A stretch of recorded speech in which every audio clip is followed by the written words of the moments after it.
correct, and then the other one. So I would say she still needs a little bit of work, kinda has it, but I'm not really sure where Yeah. this came from, so. Put it In like mid, that, yes. yeah. They do have their areas, but they didn't prove that their perimeter So that was over was here. 18, yeah. Amelie's was really good because the rectangle's length and width are equal to 9, because 18 divided by 2 equals 9, all their sides add up to the same perimeter. But since they're different lengths and widths, if you multiply them, they won't get the same as the other. So I thought she had a good answer for that one. We have our areas and our perimeters are accurate. The perimeter for this one, and then this was the only, yeah, I remember that's how she was solving yesterday. And then, I don't see, well, okay, I can see that this is how they found their side lengths, so I would say that they had it yesterday.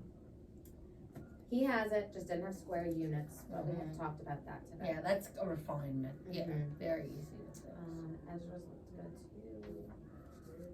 Paul did not finish, but he did have the correct ones. He's showing here how he used the 18 to get his 2 side lengths. He just did not finish his area, but I think he would have. And this was the only thing I was worried that this might be a little. Yeah. Like that complicated.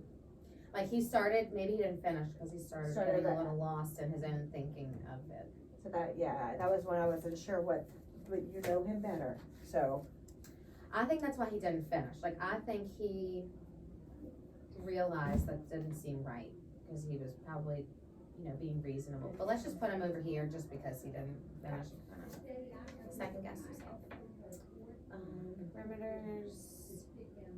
He just didn't put his areas. Yeah, and some of them are just not putting those unit markers too. Right. Yeah. And that comes with training. Yeah. I would say the perimeters, but not the area. Okay, so again, no areas. This one, when I was looking, yeah. We talked about her. Like she earlier. had the correct rectangle. This area is correct. This one's not. So I'm gonna put her over here. And then, yeah, Macy had the incorrect perimeter here. So I'm gonna actually put her in Mid. mid. This was Waverly. She had the incorrect area here. I'm gonna also put her in like that mid too, because this one was right. It did have the right area, but. With Waverly, I had a hard time because she was kind of getting a little sloppy, and I don't know if it was just her erasures or. I think she might have run out of time too, because she was drawing Something. a quadrilateral, but not a rectangle. Okay, and then Lofton had a good explanation, but really never said what his areas were. So that's what I put here. And then didn't prove the perimeters and did not prove the perimeters. Okay. You pretty much sorted them the same way that I did. If you can see, I have my codes in the corner. I was curious to see how these were the only 3 that were kind of a little different, but those were like, you put an extra little category as mid. Yeah. All right, so what was the purpose of this particular lesson for lesson 11? It was to notice that rectangles could have the same perimeter in different areas, but also the area, to determine that they have different areas, you can't just eyeball it. You have to calculate those, so. All right, so talk me through how you went about planning for this learning. Well, I did use a teacher's manual to see what the format of the lesson was, the objectives, the purpose of the lesson. Use that, I used the ILC slides to kind of guide my thinking when I was making my own slides, making sure to touch on every question and making sure we had those discussions embedded in, and just really noticing what the end goal was to try to drive this home with the lessons, with the partner work, and then, you know, the independent practice in the beginning and then the partner work. The only thing that was missing from the partner work, I guess, which they did include it, because I wouldn't let them put the rectangles up there if they didn't have the area, but I guess rethinking, maybe each partner should have done one of the rectangles, since each partnership had to do two for each one, each perimeter. That might have held each student more accountable, and then Right. they could have checked each other's. And I think from observing the lesson, you had all of your kids were engaged, they were doing the work. I think as far as planning for the lesson, it started off with, the warm-up, and then it went into them doing some independent work, and then you did some sharing. And you chose, Amelie. Why did you choose Amelie? When she was discussing with her group how she was able to construct rectangles that had a perimeter of 16 units, she was explaining to them how she divided that in half, that perimeter in half, because the length and the width was equal to half of the perimeter. So then I had her jot down that thinking as an equation, as evidence of her thinking, and then had her come model that for the class. And I did see that helped several of them as they got through some of the work. I can even see some of it on, can't remember which one of our little pumpkins had it, but they had listed all the combinations that they could get if they used that. They divided Right. first to get how long the length of the sides had to be, and then they made different combinations to make that. And she did it in a logical order, which is something we practice too, so that way you don't miss any of them. Right. And that was when, they went to do the gallery walk, and they were adding things to the gallery walk. I noticed they were using that to try to figure out which ones they had missed. So I think they did a pretty good job. All right, so as we're entering into lesson 12, which is today's lesson, what are you looking for your, well, I guess I should say, I see we have them divided. Let me back up. Whee! Looking at lesson 11, we have some that really got it and some that didn't. What were you looking for in this end work to show you that they had gotten the material? So what I was looking for when I looked at their exit tickets was that they drew two different rectangles, and that they proved that each one had the perimeter of 18. So they should have had labels, they should have used number sentences to prove that their rectangles each had a perimeter of 18. And I think if all of them did that, some in this group would have realized my rectangle didn't have a perimeter of 18. Right. So I was looking for that, and then I was also looking for a proof that they had different areas, so calculating the area. So before we started our lesson today, we discussed the problem, talked about what was important, talked about what the question said. You know, I mentioned to them, you were definitely on the right track, but you're missing very important parts in the problem. So we started just with the basic labels. A lot of them realized they didn't label it. So when they got their exit tickets back, we went and labeled. And then we talked about proving the perimeter of each. So then they went and proved the perimeter of theirs, and the same with the area. So for today's lesson, which is kind of like a flip-flop of yesterday's, Right. I haven't had a chance to look at their exit tickets from today, but it is my hope that they took what we talked about for these exit tickets and improved their labels and their proofs, right? And I think that's key, because that was what I saw With the second group. with this group, that it was Yeah. the misstep. And you still saw some of that in the first group that we saw as well. We saw some of the same kind of mistakes, that they had part of it, but they didn't quite get what we thought your expectations were, but we wanted to make sure we were expecting the same thing.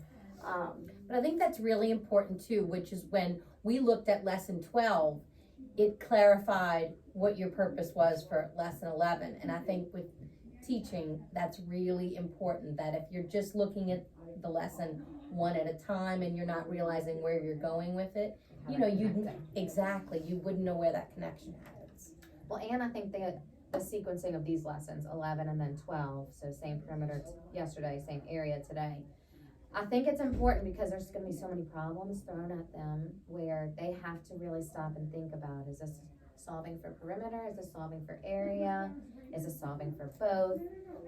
And we've been having a lot of conversations like that, just slowing down, attending to precision. Which I know we've talked about this as a school, and we're gonna continue that conversation outside of this one, about area and perimeter, or perimeter and then area, and when we're introducing it, aside from where illustrative introduces it. Mhm. So, yeah. And I do think you did something really, well yesterday, you brought back that other exit ticket from the day before as well, and I think that's really bringing back that learning and making sure that they have it before they go on to the next thing. And Miss Babbitt, you would have been so proud of our little Maddox. He was sitting up there, he goes, wait, I know what I did wrong on my exit ticket. She hadn't even given them back to him Yeah. yet. That he realized he was calculating area and not perimeter, so he actually self-corrected before he even getting his paper back. But he was so, like, your community, I think, is so key, because, you know, Maddox is one, he likes to be in the limelight, but he likes to be right, and he was like, look, that's what I did, I messed that up, I did just that, and he was, Yeah. and then you had the little hands, I think I did the same thing, and she's like, well, you haven't even gotten them back yet. Then you gave them the opportunity to fix that, and I think that's so important, because if you didn't give them that, I don't think they would have been as successful on this as well. So Yeah. I will, Like trying to pay attention to those details, because it could really change the problem if you're not paying attention to what it's asking you. alright, so in today's lesson, when we're looking at, just to make sure that we're hitting the important things, your activity 1, I think it is, right, today, where they do a similar activity with the area instead of perimeter, like they did yesterday. Yeah, they independently drew as many rectangles as they could with an area of 24. Okay. And then they compared with their partners, and then they found the perimeter of those. And are you charting what they come up with Like on the on board, the board so that they can see it? Yes. Okay, and we discussed, after they met with their partners, what strategies did you use to find area of 24, and they said length times width, so this number times this number equals 24, and this number times this number equals 24, to kind of go through all the rectangles that they could build. But we did discuss how it is a little bit different than perimeter, because for example with area it was 1 by 24, Right. then 2 by 12, 3 by 8, 4 by 6, so it was 1, 2, 3, 4, and then we went to 5, and there isn't a factor that can be multiplied with 5 to get that area. To get 24, right. Yeah, so we did discuss how the process of it is a little bit different than thinking about the perimeter, but they got that, so. good deal. Ms. Babbitt, I'm trying to think if there's anything we need to, I think I'm just connecting it back to one of the things we did identify was that perimeter was introduced last year. Mhm. And at least I think that helped them, so they're not tripped up by confusing the two, area and perimeter, right? That's what worried me. But it didn't happen. I don't feel like they're confused about the different concepts. Okay, It's just when they're expected to do both? do both. Yeah. And I don't mean both in the same problem, but Yeah. now that we've covered area and perimeter, it's, it could be either, and they just have to attend to precision, Right. so. And then when we get back into the unages, right, using the units correctly, I Right. think that was the other thing that I've seen in 4th grade more often than in 5th grade. The square units that they have to use for area are, it's different. Exactly. Yeah, a unit is a straight line, a square unit is a square, we had that conversation today, actually. Good. And then during today's lesson, it actually had me thinking about something that Rachel had said about 4th grade in the beginning of the year, how it was pretty heavy. I could be misremembering, but I'm pretty sure she said in 4th grade, they did a lot of like prime and composite numbers with rectangles, and this was like the perfect connection to that future learning. Because we even got into a conversation at the end of not every rectangle or not every area is going to have multiple rectangles that have that area. And then we came up with some examples. I think it was Michael was like, yeah, like 7. And so we thought about all the rectangles that you could create with 7 square units, which was only 1 by 7. And then he was like, it's called something. And we talked about prime. So it was just a really good connection of what's coming in the future. Right, because then she talks about doing examples and non-examples, right? Mhm. So, which we get into with vocabulary, so. And I think it was really funny, I don't know if I told you this, but when I was at the end of Sarah's lesson yesterday, Michael said, I wonder. Yeah. And he says, I wonder if you can have a rectangle with the same area or rectangles with the same area. He was like, or how did he word it? He was like, is it possible to have, like he was trying to get his thoughts And he together. he was referencing area and perimeter, but he was coming up with with more. this lesson Exactly, today. Yeah. exactly. It was funny. She's like, you just set that up perfectly. I'm like, absolutely. Yeah, it we just really kind of is. smiled at each other. Yeah. Right. It was funny. Was he saying same perimeters but different areas? No, same same area, area, but different perimeter. perimeters, exactly. Yes, that was great. Yeah, I think he was like, I wonder what would happen if they had the same area. I think that's maybe how we worded And I it. was like, stay tuned for tomorrow's lesson. I was like, oh, do you think that they could have the same area with different perimeters? And then, And yeah. he just kept thinking. So it was really Yeah, it was cool. he's a pretty deep thinker. He is. Just make sure that you come back and in the second lesson, the first lesson I didn't see it but I think I may have missed it. That when you get to that synthesis, to make sure that you hit those key points, just to make sure that they know, like on the exit ticket, that we're looking for. How did you come up with that? But show me your thinking on that paper. And I'm curious to see how today's, with you going back in this morning and readdressing that with them, I'm curious to see how that impacts today's exit ticket. Same. I know, I need to. So I'm gonna steal those from you today. Yeah, absolutely, because that'll help us to see if the conversations that they had with both